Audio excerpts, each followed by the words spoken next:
South Africa never leaves one indifferent. Its history, its population, its landscapes and cultures all speak to the visitor, to the student, to the friend of Africa. Malaysia is a country unlike any other, full of promise and fragility. Its history, cultural and religious diversity make it a rich, compelling and surprising land. The world is a complex place, and the influence of the media in its representation and its power of communication and interpretation is a remarkable amplifier of emotions and of illusions. The philosophy of fasting calls upon us to know ourselves, to master ourselves, and to discipline ourselves the better to free ourselves. To fast is to identify our dependencies and free ourselves from them. The rich stick together, the poor and the marginalized are thrown together. This simple truth is the essence of my message to Muslims throughout the world. Know who you are, who you want to be, and start talking and working with whom you are not. Find common values and build with fellow citizens a society based on diversity and equality. Fasting is, first and foremost, an exercise for identifying and managing adversity in all its forms. With faith, in full conscience, fasting calls women and men to an extra degree of self-awareness.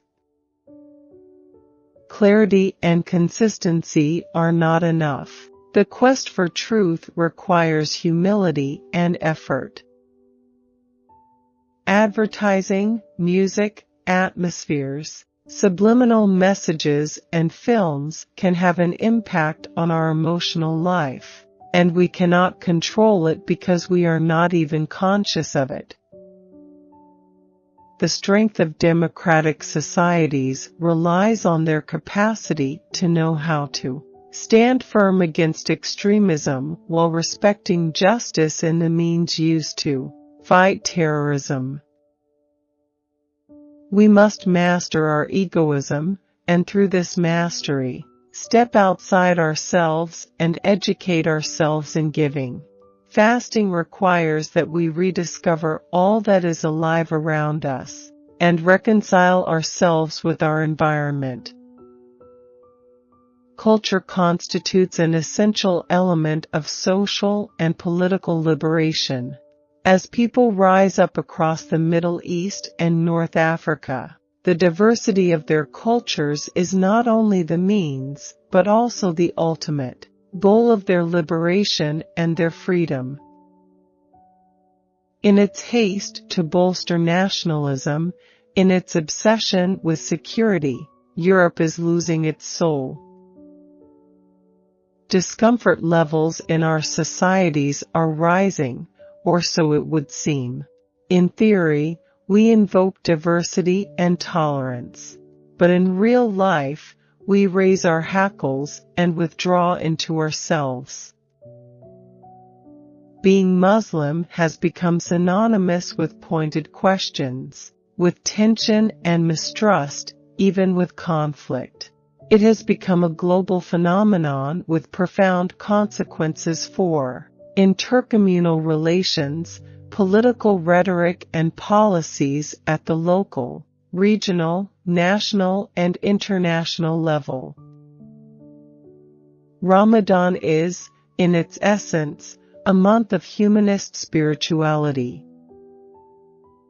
The philosophical connection between the Islamic world and the West is much closer than I thought. Doubt did not begin with Descartes.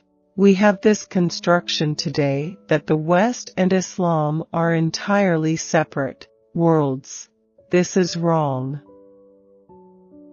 Our democratic societies are in danger. In allowing ourselves to be infiltrated by fear, to be blinded by the passion of identity, we are entertaining the most serious illusions about our freedom.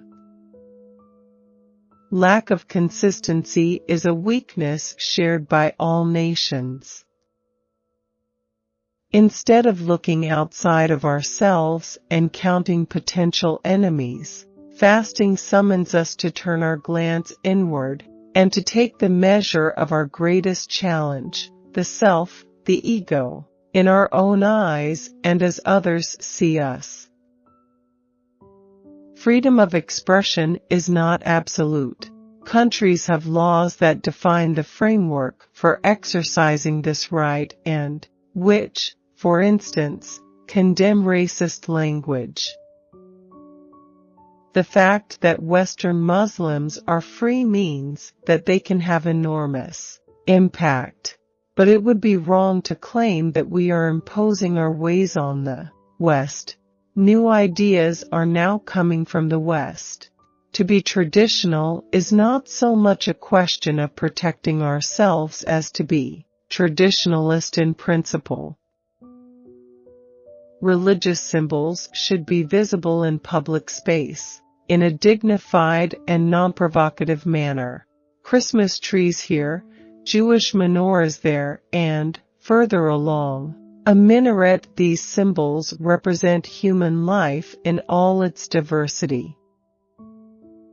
Many U.S. organizations believe that I am being barred from the country not because of my actions, but because of my ideas. The conclusion seems inescapable. Our pluralist society must provide its citizens with the tools to understand religions, their symbols, and their practices.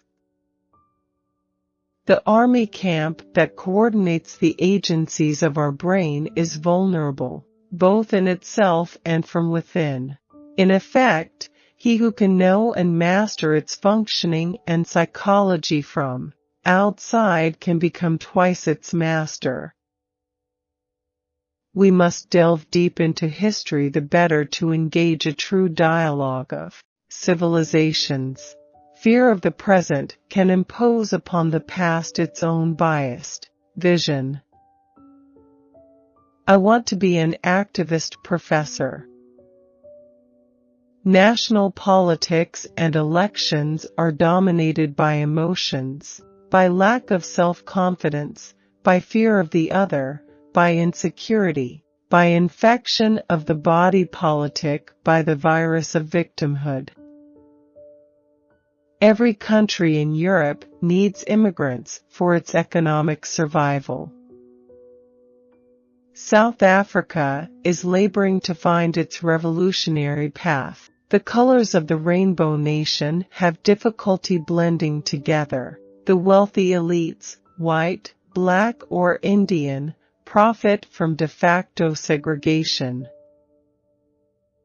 The 21st century and the atheists needs the presence of religion, just as religion must deal with the real challenges and the thinkers of the day in order to sharpen the conscience and the intelligence of those who study the timeless sacred texts in a spirit of responding to the questions of their time.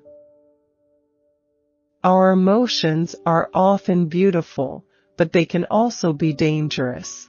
They represent our spontaneity and seem to speak to us of our freedom. No civilization can claim to have a monopoly on universal values, and no one can claim to be always faithful to his own values. Violence against embassies and civilians must be categorically condemned. At the same time, we must attempt to understand why such events occur. While criticism of Israel is legitimate and justifiable, it cannot be an excuse in any way, shape, or form for anti-Semitism. The young people who join extremist groups are clearly suffering from massive deficiencies in religious knowledge and are often politically gullible when they are not attempting to salve pangs of conscience, by cutting themselves off from a life of delinquency. It is only through the opposition of ideas that we can learn to be self-critical, to work towards intellectual humility. If religious people deny paradise to their opponents or to non-believers, atheists would likewise seek to eliminate dangerous believers with their childish ways and their heads in the clouds.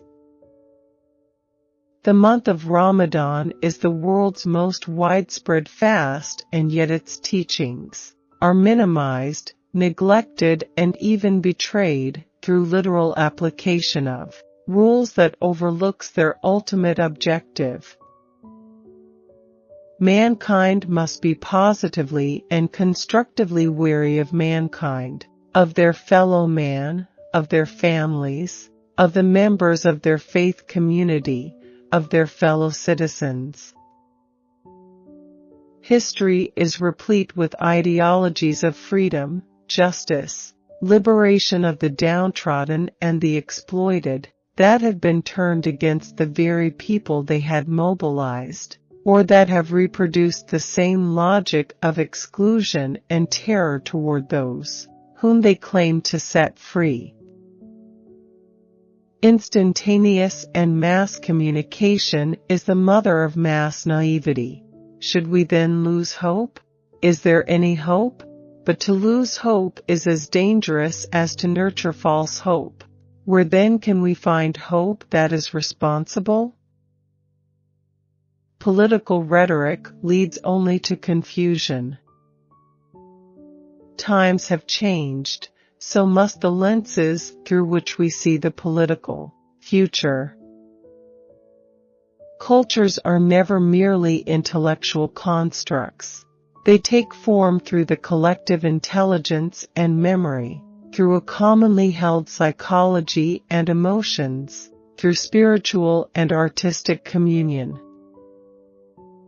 Cultures, along with the religions that shape and nurture them, are value systems, sets of traditions and habits clustered around one or several languages, producing meaning for the self, for the here and now, for the community, for life. The process of reclaiming the self is one of reconciliation with meaning. Tunisia's responsibility, and especially that of its political and intellectual elites, is enormous. All the protagonists of the nation's social, cultural, economic and political life must work to overcome useless and counterproductive polarization and to find solutions to domestic, regional and international problems. Muslims must speak out and explain who they are, what they believe in, what they stand for, what is the meaning of their life. They must have the courage to denounce what is said and done by certain Muslims in the name of their religion.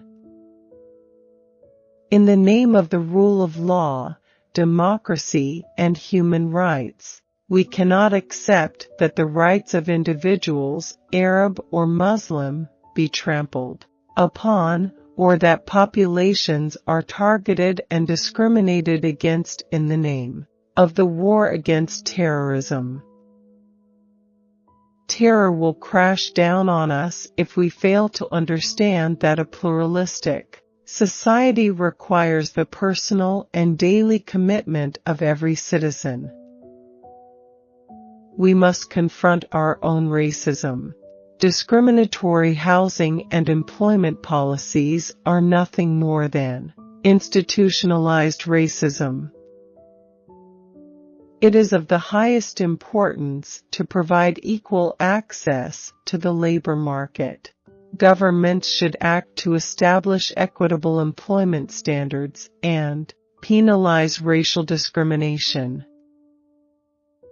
If people who cherish freedom, who know the importance of mutual respect and are aware of the imperative necessity to establish a constructive and critical debate, If these people are not ready to speak out, to be more committed and visible, then we can expect sad, painful tomorrows. The choice is ours. Fear and its accompanying emotional reactions have become part of the public mindset. Such reactions, while often legitimate, are also being exploited with increasing frequency for political ends. My experience of living with people of diverse religions and cultures taught me that one will never be at peace with the other if one is at war with oneself.